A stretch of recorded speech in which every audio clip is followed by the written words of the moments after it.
بسم الله الرحمن الرحيم.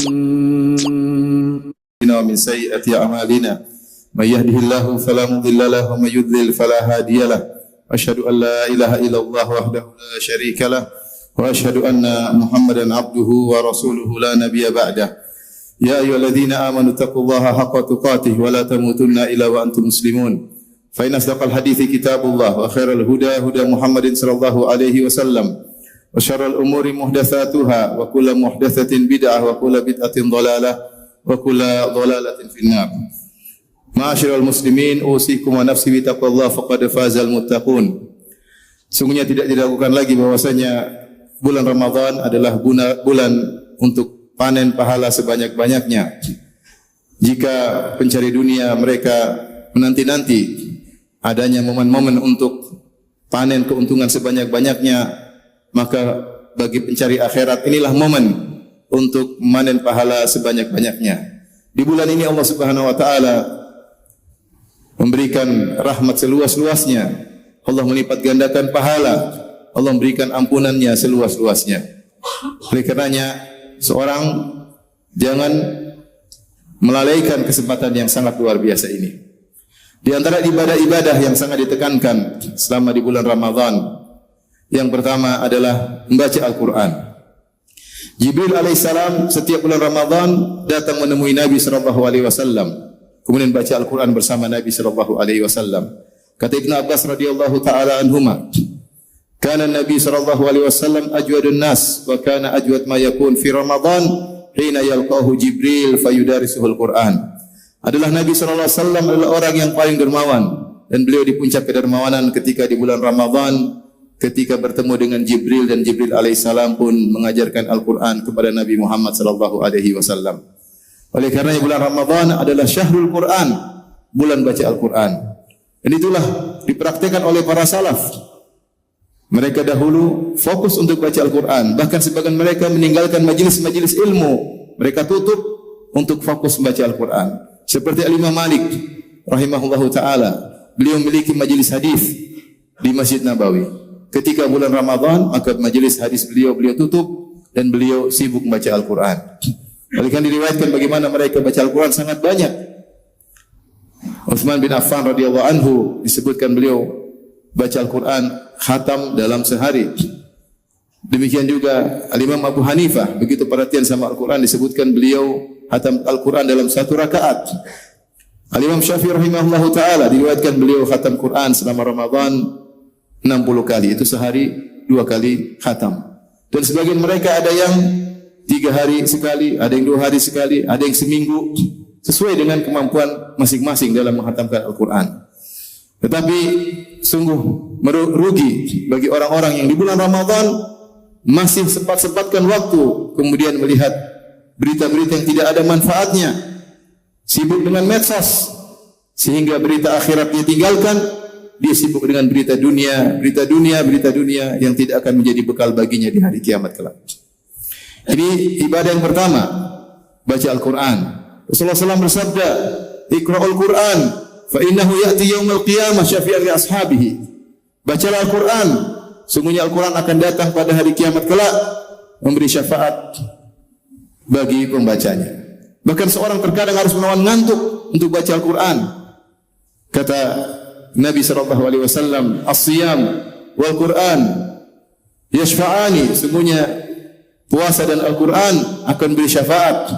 Di antaranya Al-Quran berkata, "Ya Rabbi mana'tuhu minan naum fasyafi'ni fih." Ya Rabbku, sungguhnya aku telah mencegah dia dari tidur. Al-Quran bilang demikian di hari kiamat kelak, membela orang yang bacanya. Aku telah mencegahnya dari tidur, maka berilah syafaat, izinkanlah aku untuk beri syafaat kepadanya. Fayusyafa'an, maka puasa dan Al-Quran pun diberi izin untuk beri syafaat kepada orang yang berpuasa dan juga baca Al-Quran. Tidak ada salahnya kita melawan kantuk untuk baca Al-Quran, karena itulah yang bermanfaat bagi kita di hari kiamat kelak. Ibadah yang kedua yang sangat dianjurkan adalah berdoa kepada Allah Subhanahu wa taala.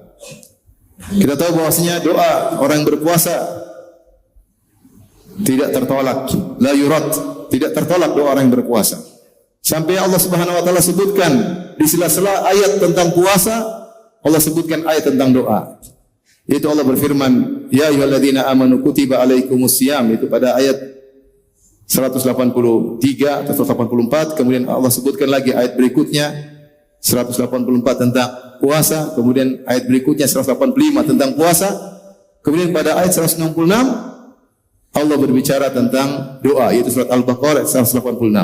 Kemudian ayat 187 Allah sebutkan lagi tentang puasa. Jadi Allah masukkan ayat tentang doa di sela-sela ayat-ayat tentang puasa. Ayat tersebut, wa idza sa'alaka ibadi anni fa inni qarib ujibu da'watad da'i idza da'an. Jika hamba-hambaku bertanya kepadaku, jika hamba-hambaku bertanya kepadamu tentang aku, fa inni qarib, sungguhnya aku sangat dekat. Ujibu da'watad da'i idza da'an, aku mengabulkan doa orang yang memohon kepadaku. Maka sisihkan waktu untuk berdoa kepada Allah Subhanahu wa taala. Doa sendiri adalah ibadah yang sangat agung. Kata Nabi sallallahu alaihi wasallam, ad-du'a'u huwal ibadah. Doa adalah ibadah.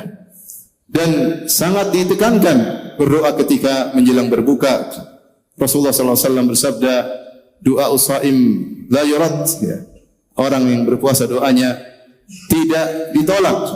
Di antaranya dalam sebagian riwayat hina yuftir, ketika dia sedang berbuka. Oleh karenanya, tatkala seorang nak berbuka, jangan lupa untuk banyak berdoa kepada Allah Subhanahu wa taala. Kemudian di antara ibadah yang dianjurkan di bulan Ramadan adalah salat malam. Kata Nabi sallallahu alaihi wasallam, "Man shallama ma'al imami hatta yansarif, kutiba lahu qiyamul lailah." Siapa yang salat bersama imam sampai selesai, maka dicatat baginya salat semalam suntuk. Dan ini berlaku di bulan Ramadan. Ini tidak berlaku di bulan-bulan yang lainnya. Ya. Oleh karenanya, kapan lagi kita mau dicatat dapat pahala solat semalam suntuk? Di bulan Ramadan, ketika saat ibadah pahalanya dilipat gandakan, kita mungkin hanya ke masjid solat bersama imam setengah jam, maksimal 1 jam, kemudian kita dicatat seperti solat semalam suntuk, seakan-akan kita solat selama 8 jam atau lebih dari itu atau kurang dari itu. Maka ini jangan kita lalaikan. Seorang bertekad bahwa setiap malam dia tidak meninggalkan solat tarawih semaksimal mungkin. Kalau dia pun terlambat, dia bisa solat sendiri. Tapi sehari-harinya jangan sampai dia menggampangkan hal ini, karena ini adalah ibadah yang sangat agung, yang pahalanya dilipat gandakan, bahkan dicatat oleh Allah Subhanahu wa taala seperti solat semalam suntuk. Aqulu qouli hadza astaghfirullah li wa lakum wa lisa'il muslimin kulli dhanbin khati'a fastaghfiruhu innahu huwal ghafurur rahim.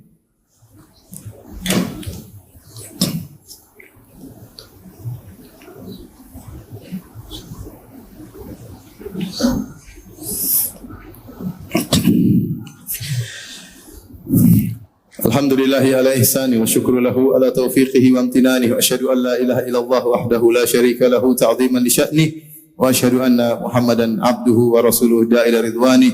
Allahumma salli alaihi wa ala alihi wa ashabihi wa ikhwani. Ma'asyiral muslimin, di antara ibadah yang dianjurkan di bulan Ramadan adalah i'tikaf. Rasulullah sallallahu alaihi wasallam selalu i'tikaf di 10 hari terakhir di bulan Ramadan. Barang siapa yang mampu untuk i'tikaf, maka lakukanlah, kecuali yang beruzur. Sudah selama sekian lama kita senantiasa berinteraksi dengan manusia, dengan dunia, saatnya kita sisihkan waktu, ya hanya 10 hari atau lebih atau kurang daripada itu, ya. Kemudian kita fokus untuk berinteraksi dengan Allah Subhanahu wa taala. Kata Imam Ibnu Rajab rahimahullahu taala, hakikatul i'tikaf, hakikat dari i'tikaf adalah qatul alaik anil khalaiq wa ittisalu bi khidmatil khaliq, yaitu memutuskan seluruh relasi, hubungan dengan makhluk, putuskan semua hubungan dan connecting, sambung dengan Allah Subhanahu wa taala. Sudah saatnya kita duduk di masjid, kita baca Al-Qur'an, kita berdoa, kita ingat akhirat, kita berusaha mencari kelezatan dalam berkhulwat kita dengan Allah Subhanahu wa taala, mencari kebahagiaan dalam kesendirian kita bersama Allah Subhanahu wa taala. Kapan lagi kita bisa menyisihkan waktu Ini adalah waktu yang sangat tepat, 10 hari terakhir di bulan Ramadan. Bagi yang mampu silakan melakukannya. Meskipun tidak wajib, tetapi ini sangat dianjurkan. Dan Nabi SAW tidak pernah meninggalkan i'tikaf. Demikian juga para sahabat. Mereka i'tikaf di masjid untuk bisa semakin dekat dengan Allah Subhanahu wa taala. Karena di sana di depan kita ada hari-hari kita akan bersendirian. Kalau kita sudah meninggal, maka kita akan masuk dalam alam barzakh dan kita akan bersendirian dalam alam tersebut dalam waktu yang sangat-sangat lama. Kalau kita terbiasa bersendirian di dunia ini, kemudian kita merasa bahagia dalam kesendirian kita, contohnya dengan i'tikaf, dengan salat malam, maka insya Allah ketika di alam barzakh kita akan bisa juga bahagia di alam sana meskipun kita bersendirian. Sudah terlalu banyak kita berinteraksi dengan makhluk, saatnya kita berkhulwat dengan Rabbul Alamin. Di antara ibadah yang dianjurkan di bulan Ramadan adalah sedekah. Kata Ibn Abbas radhiyallahu ta'ala anhuma, kana Nabi sallallahu alaihi wasallam ajwadan nas wa kana ajwad ma yakun fi Ramadan. Rasulullah sallallahu alaihi wasallam adalah orang yang paling dermawan dan puncak kedermawanan beliau ketika di bulan Ramadan. Kalau kita terbiasa bersedekah di bulan-bulan yang lain dengan nominal tertentu, maka di bulan Ramadan harus dilipat gandakan. Kenapa? Karena pahala begitu besar. Siapa yang bersedekah, Allah akan berikan gantinya. Allah akan berikan gantinya. Jangan ragu-ragu untuk mengeluarkan uang di jalan Allah Subhanahu wa taala. Ini saat yang tepat. Kapan lagi kita mau royal dalam bersedekah? Saatnya kita royal sebanyak-banyaknya bersedekah di bulan Ramadan.